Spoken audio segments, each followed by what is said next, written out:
요한복음 4장 11절에서 14절 말씀 같이 한 목소리로 읽겠습니다.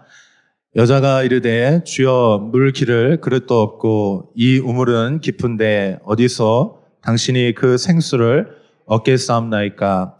우리 조상 야곱이 이 우물을 우리에게 주셨고 또 여기서 자기와 자기 아들들과 짐승이 다 마셨는데 당신이 야곱보다 더 크니까. 예수께서 대답하여 이르시되 이 물을 마시는 자마다 다시 목마르려니와 내가 주는 물을 마시는 자는 영원히 목마르지 아니하리니 내가 주는 물은 그 속에서 영생하도록 솟아나는 샘물이 되리라. 아멘. 예, 반갑습니다. 예, 한 주간 잘 보내셨죠? 오늘은 이제 우리가 사마리아 여인, 예수님께서 그 사랑으로 찾아가셨는데 이 사마리아 여인의 이야기들을 여러분과 함께 좀 나누기를 원합니다. 우리 인생에 문제가 있죠. 그래서 우리 인생에 문제가 있을 때 우리는 계속 그 문제에 머물기를 원치 않고 우리 인생이 변화가 필요하고 또 우리가 그렇게 변화되기를 원합니다. 오늘 이 말씀 준비하면서 이제 저도 좀 고민을 좀 하게 됐습니다. 이제 올해가 이제 12월이니까 올해가 이제 마무리가 되고 있는데 그러면 이제 내년 이제 1월이면 또 새로운 한 해가 이제 시작이 되는데 정말 좀 변화가 필요하다. 우리가 계속 이렇게 살면 안 되고 좀 변화가 필요하다. 이제 그런 생각이 들었습니다. 그래서 이제 그 기도하는 중에 제가 오늘 옷을 좀 바꿀 것 같아요. 평소에 입는 옷이긴 하지만 이제 항상 이제 주일날 정장 입었었는데 이제 오늘 좀 변화되고 싶은 마음에 좀 바꿨습니다. 좀 미리 예고를 해드려야 될 것 같아서 제가 이제 좀 바뀌려고요. 이제 근데 한 번에 너무 많이 바뀌면 좀 놀라실까봐 이번 주 광고하고 다음 주 또 기대하시고 그래서 이제 좀 저도 바뀌고 싶은 그런 마음이 있는데 여러분 안에도 어떤 문제가 있다면 그 문제들을 계속 안고 살고 싶은 분은 없으실 거예요. 그래서 좀 변화하기를 원하는데 근데 변화가 쉽지가 않잖아요. 우리가 수십 년 동안 우리 삶이 그렇게 살았고 또 습관이 붙었고 그래서 변화하려고 마음은 먹지만 또 일시적으로 변화하지만 지속하지 못하고 다시 제자리로 돌아오는 경우들이 많이 있는 것 같아요. 저도 역시 그런데 그래서 작지만 조금씩이라도 좀 변화해야 되겠다 이런 마음들을 이제 하게 됐어요. 근데 우리 인생의 변화가 필요한데 우리 인생이 어떻게 변화될 수 있는가 이제 오늘 가장 확실한 방법을 한 가지 말씀드리려고 하는데 한번 따라해 보시겠어요? 예수님을 만나면 변화될 수 있습니다. 아멘이죠? 예수님을 만나면 변화될 수 있어요. 근데 변화도 두 가지 변화가 있습니다. 한 가지 변화는 좋았는데 나빠지는 게 있고요. 나빴는데 안 좋았는데 좋아지는 경우가 있어요. 근데 이왕이면 우리가 안 좋았는데 문제가 있었는데 그것이 해결되어지고 치유되고 회복되어서 좋은 방향으로 변화가 될 수 있었으면 좋겠습니다. 오늘 우리가 읽은 본문에 사마리아 여인이 등장을 하는데 이 사마리아 여인도 역시 마찬가지입니다. 문제가 있는 여인이에요. 그리고 그 여인이 아주 고통스러운 그 문제들 때문에 끙끙 앓고 있는 이제 그런 여인이에요. 4장 이제 3절에서 5절에 보면 이 배경에 대해서 좀 설명을 해주고 계세요. 지금 예수님께서 유대 지역에 계시다가 이제 유대 지역은 이제 지도로 보면 이 아랫 지역이요. 아랫 지역인데 여기가 이제 중심입니다. 유대 지역에 예루살렘이 있기 때문에 여기가 이제 종교 도시고 아주 중요한 우리나라로 치면 이제 서울 같은 그런 곳이에요. 근데 예수님의 이제 고향 또 선교 본부는 이제 주로 이제 갈릴리 이제 위쪽 북쪽이거든요.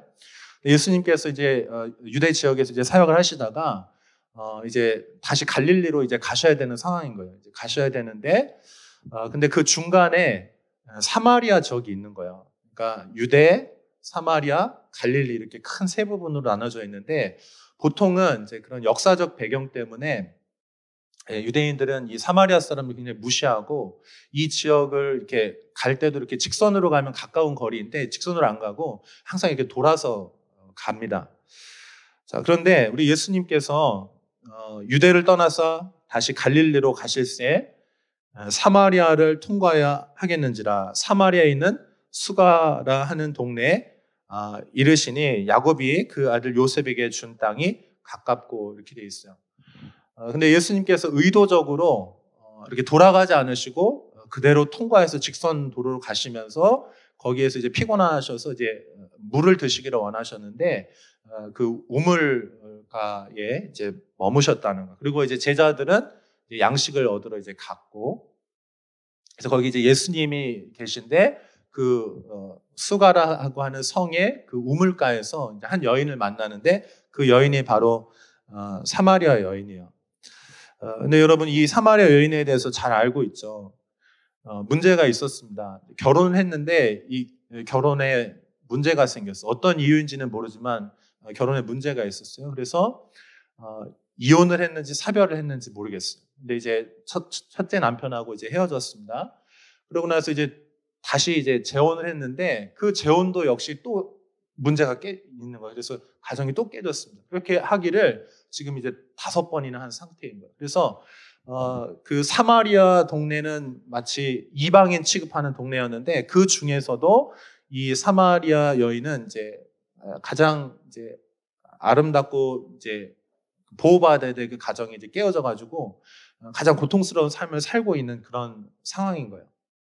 그래서 여기 우리가 힌트를 얻을 수가 있는데 그 우물 곁에 지금 시간이 언제냐면 6시쯤이라고 돼 있는데 6시쯤이라고 하는 거는 성경에서 시간이 나오면 거기다가 더하기 6을 하면 돼요. 그러니까 지금 6 더하기 6이면 이제 12시 정도 되잖아요. 그러니까 12시라고 하는 거는 이스라엘 지역에 가장 뜨거운 때예요. 그래서 보통 사람들은 해가 지거나 이른 아침에 이제 물을 길러 오는데 이 여인은 그런 이제 복잡하고 어려운 문제들, 개인적인 아주 고통스러운 문제들이 있었기 때문에 다른 사람들과 마주치기 원치 않았어요. 그래서 사람들이 없는 시간대를 피해서 지금 그 시간대에 와 있는 것입니다. 그때 이 위기에 처해 있는 이 여인을 예수님이 만나셔가지고 이 여인하고 이제 이야기를 하기 시작하는 거예요. 그 이야기가 지금 우리가 오늘 읽은 11절부터 14절까지 본문이에요. 예수님이 이렇게 말씀하시는 거예요. 물을 좀 달라고. 그래서 이 여인이 이제 물을 이제 기르면서 이제 얘기를 하는 거예요. 예수님께서 근데 이제 이 여인에게 이렇게 말씀하시는 거예요. 나에게 물을 달라. 그런데 이 물은 여기에서 퍼 올린 이 물은 다시 목마른다. 내가 나에게 물을 요청한다면 내가 너에게 생수를 주겠다라고 하면서 이 목마름과 물에 대한 이야기들을 이렇게 해요. 그러면서 예수님께서 내가 주는 물을 마시는 자는 영원히 목마르지 않게 될 것이고 그 속에서 영생하도록 솟아나는 그 샘물이 되겠다 이렇게 말씀하고 있습니다. 이제 여기 실제로 목마르기도 한 것이고요. 또 우리 인생에 있어서 힘들 때 우리가 뭐라고 말해요? 갈증이 난다, 갈급하다 이런 표현들을 우리가 하잖아요. 우리 인생에 문제가 있을 때 갈증이 있단 말이에요. 문제가 있단 말이에요. 그래서 예수님이 물에 대해서 먼저 요청을 하셨는데 실제로는 누가 목마른 사람이냐면 예수님이 목마른 사람이 아니고 누가 목마른 사람이냐면 이 여인이 지금 목이 마른 상태인 거예요. 그러면서 예수님께서 도리어 영원토록 솟아나는 진짜 생수를 주겠다 이렇게 말씀하시는 것입니다. 그래서 이 여자가 의아해요. 이 우물은 야곱이 요셉에게 준 우물이고 그리고 우리는 여기서 조상 대대로 이렇게 물을 길어 먹었는데 당신이 그러면 야곱보다 더 큰 사람입니까? 이렇게 얘기를 하는 것입니다. 그래서 이 물 얘기가 한창 진행되고 있는데 갑자기 예수님이 뜬금없이 무슨 얘기를 하시냐면은 아무런 인포메이션 정보가 없었는데 갑자기 이렇게 얘기하는 거예요. 남편 얘기를 하는 거예요. 근데 이 여인에게 있어서 남편 얘기는 가장 아픈 부분이에요. 그러니까 건드리면 안 되는 부분인데 예수님이 전혀 처음 보는 사람인데 갑자기 남편 얘기를 하면서 이 여인의 가장 갈증이 있고 아픈 그 부분을 건드리시는 거예요. 사랑하는 여러분, 오늘 이 말씀을 듣는 여러분에게도 예수님께서 여러분의 가장 아픈 부분을 건드려 주시기를 축복합니다. 건드려 주실 때 이게 나쁜 것이 아니고요. 그 아픈 부분, 너무 아파, 아야 하고 소리를 질렀겠죠. 마음속에서. 그 갈증이 있는 거예요. 채워지지 않는 고통이 있는 거예요. 근데 예수님께서 남편 데려오라 이렇게 얘기하니까 이제 그때부터 이제 이 여인의 가장 깊이 있는 그 인생의 문제에 대해서 주님이 이제 터치하신 거예요. 여인은 이제 마음속으로 너무나 낙심이 되고 고통스럽고 눈물이 있는 거죠. 근데 예수님께서 이제 이야기를 또 다른 곳으로 이제 넘기시는 거예요. 생수 이야기로 시작했는데 남편의 이야기도 하다가 그다음에 어디로 이야기가 그다음 흐름이 어디로 가냐면 예배에 대한 이야기로 넘어가는 거예요. 우리 한번 같이 그 본문 같이 읽어볼게요. 19절부터 24절까지 한번 같이 읽어보겠습니다. 시작. 여자가 이르되 주여 내가 보니 선지자로소이다. 우리 조상들은 이 산에서 예배하였는데 당신들의 말은 예배할 곳이 예루살렘에 있다 하더이다. 예수께서 이르시되 여자여 내 말을 믿으라. 이 산에서도 말고 예루살렘에서도 말고 너희가 아버지께 예배할 때가 이르리라. 너희는 알지 못하는 것을 예배하고 우리는 아는 것을 예배하노니 이는 구원이 유대인에게서 남이라. 아버지께 참되게 예배하는 자들은 영과 진리로 예배할 때가 오나니 곧 이때나. 아버지께서는 자기에게 이렇게 예배하는 자들을 찾으시느니라. 하나님은 영이시니 예배하는 자가 영과 진리로 예배할지니라. 아멘. 지금 생수, 물 얘기하다가 이 여인의 그 남편, 가장 고통스러워하는 그 갈증에 대해서 주님께서 이제 더 인생에 깊이 들어오셨어요. 그 다음에 결국은 이 문제가 어디로 가냐면 하나님과의 관계, 예배로 가는 거예요. 그러니까 이 여인이 진짜 목말랐던 거는 하나님과의 관계로부터 깨어짐으로부터 그 근원적인 그 죄, 그 상실, 하나님과의 관계가 끊어진 것으로부터 그게 진짜 문제라고 주님은 그걸 짚으시는 거예요. 이 여인은 목말랐어요. 남편과의 관계의 문제라고 생각했어요. 그런데 너의 가장 근본적인 진짜 문제는 남편 그 문제가 아니고 하나님과의 관계 문제라고 하는 것입니다. 우리 인생에 문제가 있어요. 갈증이 있어요. 그는 결국은 가장 근본적인 것은 하나님과의 관계 문제입니다. 지금 저희가 이제 성탄절을 준비하면서 대림절이라고 하는데 대림절 지금 말씀들을 나누고 있는데 주제가 뭐냐면 하나님께서 죄인된 인간을 찾아오신다는 거예요. 실패하고 넘어지고 가장 고통스러워하는 그 문제를 가진 인간을 하나님께서 찾아오신다라고 하는 주제입니다. 그런데 찾아오시면 어떻게 됩니까? 위로가 되고 회복이 되고 치유가 되죠.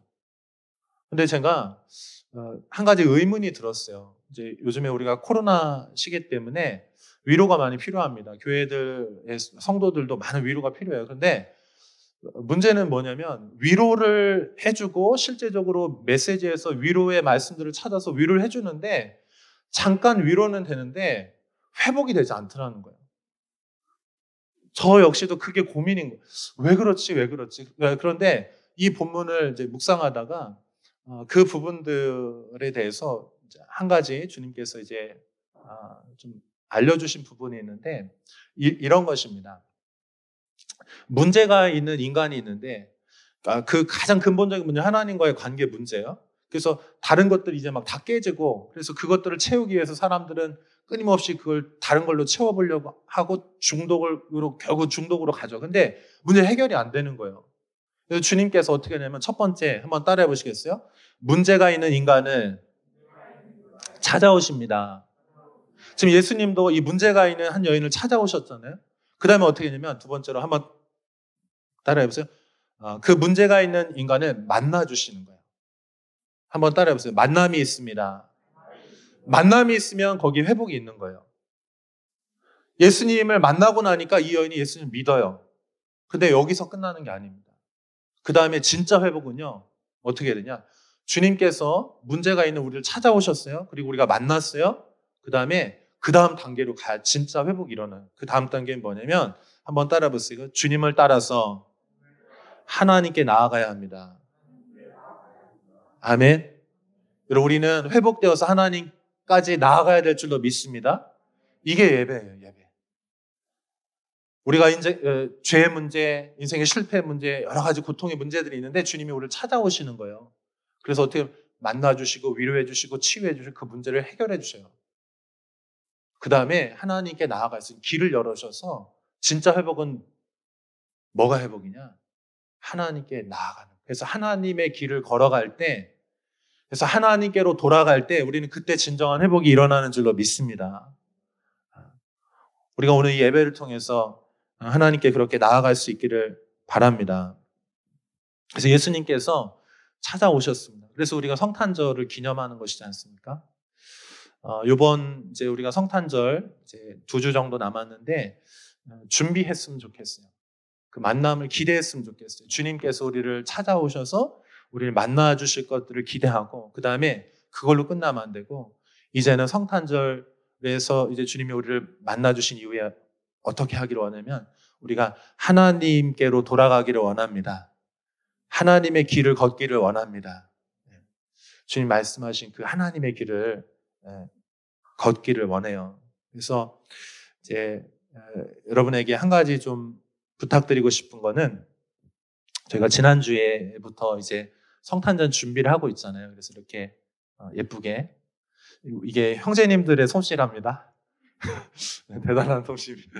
또 이제 여기 이제 잘 이렇게 섬겨주셨는데 저희가 이번 성탄절은 그냥 아무 생각 없이 성탄절이다 이게 아니고 이제 하나씩 준비해서 주님의 그 오심을 우리가 기대하고 사모하고 그리고 주님과의 정말 만남이 있는 성탄절 그리고 성탄절 이후에는 우리가 주님의 길을 걸어갈 수 있는 그런 성탄절 될 수 있기를 축복합니다. 오늘 우리가 예배 마친 후에 2부 순서로 뭐 할 거냐면요. 성탄 특별 찬송을 우리가 준비할 거예요. 그래서 우리 대학생 그룹들 준비해 주시고 또 우리 직장인 장년 어린이들까지 이제 또 한 그룹 이렇게 준비해 주셔서 우리가 예배 정말 잘 준비해 가지고요. 특별한 찬송을 우리 성탄절에 그렇게 하나님께 올려드렸으면 좋겠습니다. 아멘. 아멘.